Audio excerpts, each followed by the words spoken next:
Meraih kemenangan menjadi misi utama timnas Indonesia saat bertandang ke Bahrain National Stadium. Meskipun punya kenangan buruk, skuad Garuda Nusantara nggak gentar karena bakal turun dengan kekuatan terbaiknya. Duel skuad Garuda kontra The Maroons juga menghadirkan head-to-head pemain bintang yang ketat. Miss Hilgers dan Eleanor Renders akan beradu kekuatan menghadapi tangguhnya dan tajamnya penyerang Bahrain. Cetak Gol coba merangkum head-to-head pemain kunci timnas Indonesia menghadapi Bahrain sebagai berikut.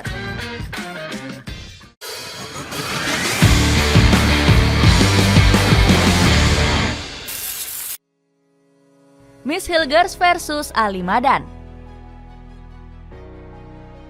Miss Hilgers menjadi pemain tambahan amunisi berharga untuk timnas Indonesia. Pemain 23 tahun ini dipastikan sudah bisa tampil setelah menyelesaikan proses perpindahan federasi. Kepastian ini disampaikan langsung oleh Erick Thohir selaku Ketua PSSI.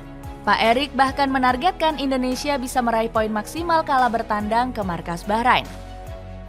Keyakinan besar juga dirasakan Hilgers yang mengaku sudah nggak sabar untuk bermain. Saya sudah siap untuk Indonesia, saya bangga bisa berada di sini, ujarnya. Dengan hadirnya Hilgers, pertahanan skuad Garuda dinilai akan lebih sulit untuk ditembus. Bek keturunan Manado itu punya kualitas dan kemampuan yang sudah teruji dengan menjadi reguler di FC Twente. Diketahui Hilgers sangat unggul dalam melakukan tackle dan cepat untuk menutup pergerakan lawan. Kemampuan hebat ini sudah diperlihatkan melawan Fenerbahce di ajang Europa League. Dalam laga itu, Hilgers berhasil membuat Fred kesulitan mengembangkan permainannya. Kemampuan hebat Hilgers nantinya akan kembali diuji saat berhadapan dengan Ali Madan. Penyerang 28 tahun ini merupakan bintang termahal Teluk Persia seharga 52 miliar rupiah. Meski begitu, harga ini masih kalah jauh dari Hilgers yang juga menyandang status tersebut di skuad Garuda. Pemain Akademi FC Twente ini memiliki nilai pasar sebesar 121 miliar rupiah. Namun kemampuan Ali Madan gak boleh dianggap remeh begitu saja oleh Hilgers. Mantan pemain Al Najma ini merupakan winger bertipikal haus gol. Di musim lalu Ali Madan mencatatkan 6 gol dan 5 assist dari 28 pertandingan bersama Ajman Club. Sementara di timnas Bahrain, sang pemain selalu diandalkan dengan mengemas 71 caps. Sejak debut di tahun 2016, dirinya sudah menorehkan 11 gol dan 9 assist. Jay Idzes versus Mahdi Al-Jabar.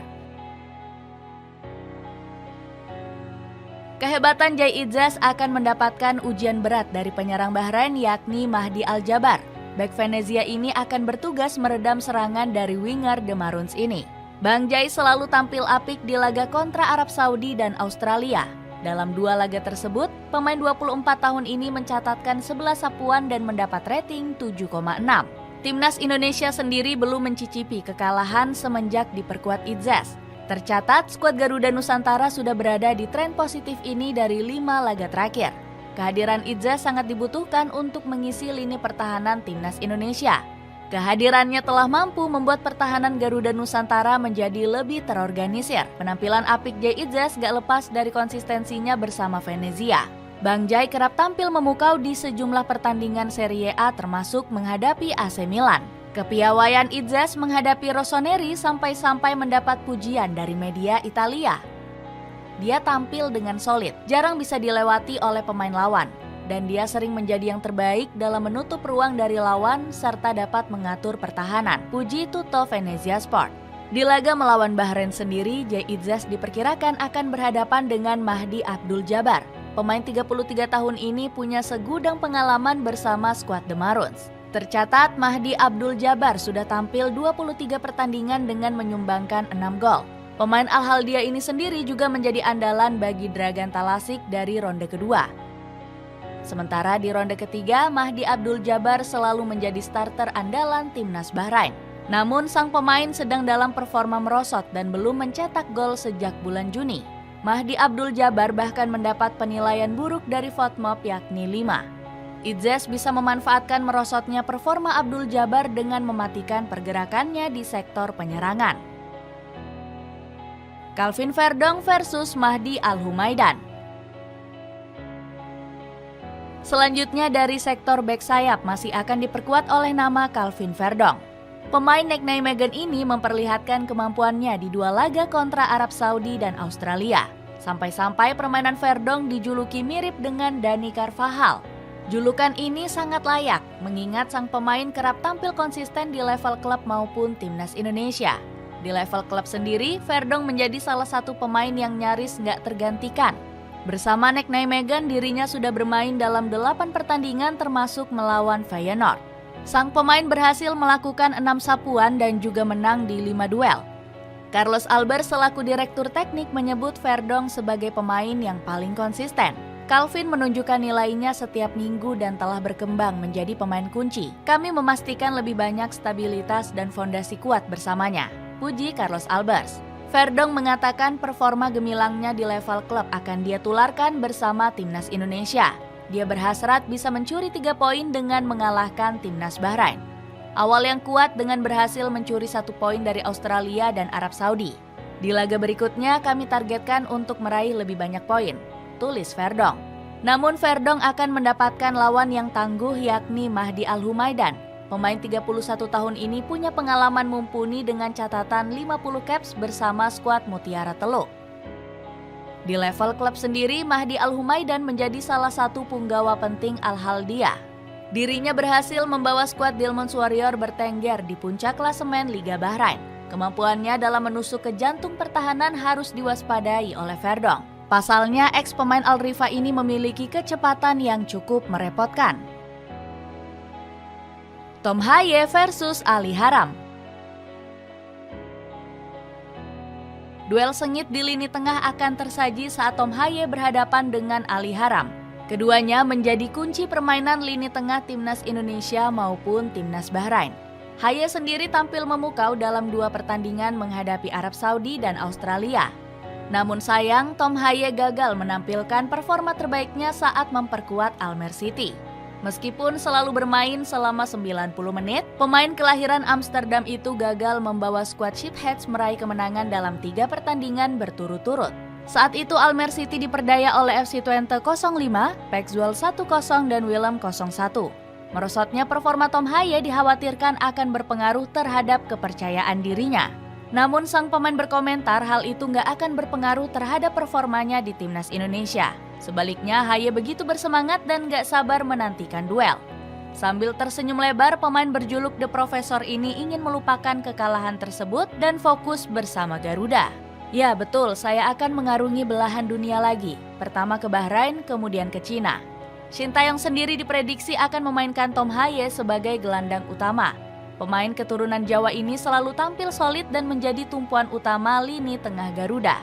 Fotmob mencatatkan Haye punya statistik sentuhan bola yang cukup tinggi yakni 94%. Selain itu, sang pemain juga kerap memenangkan duel terhadap lawan sebesar 41%. Ketenangan dalam mengatur permainan lini tengah menjadi kekuatan utama Haye memenangkan duel kontra Ali Haram. Gelandang 35 tahun ini nyaris gak tergantikan selama hampir 7 bulan terakhir. Ali Haram bahkan berkontribusi menstabilkan lini tengah Bahrain saat kemenangan kontra Australia. Dalam laga tersebut, sang pemain mampu melakukan 47 sentuhan. Tom Haye patut mewaspadai kemampuan sempurna tackle Ali Haram yang mencapai 100%. Bahkan Bahrain menelan kekalahan telak saat sang pemain ditarik keluar pada babak kedua. Eliano Renders versus Vincent Emmanuel. Duel yang gak kalah seru juga tersaji antara Eliano Renders dan Vincent Emmanuel. Sejak mendapat status WNI, kabar Eliano selalu simpang siur dan belum mendapat kepastian bisa menjalani debut. Alasannya, waktu naturalisasi dengan pendaftaran pemain dinilai sangat mepet. Tanggal 20-24 September kita masih ada 4-5 hari untuk coba meregister. Karena kalau lewat tanggal 24, Eliano tidak bisa bermain pada bulan Oktober, ujar Erick Thohir. Meskipun sempat membuat galau, FIFA akhirnya memastikan Eliano bisa bermain di laga kontra Bahrain. Federasi tertinggi sepak bola dunia ini telah mengesahkan Eliano sebagai WNI. Adanya Eliano membuat timnas Indonesia semakin optimis menyongsong Piala Dunia 2026. Target mendulang 3 poin di markas lawan pun kian menjadi realistis. Target saya dengan hadirnya Miss dan Eliano, kita harus meraih poin saat pertandingan tandang di Bahrain dan Cina nanti, ujar Erick Thohir penuh percaya diri. Media Tiongkok langsung kepanasan melihat Indonesia bakal diperkuat Eliano.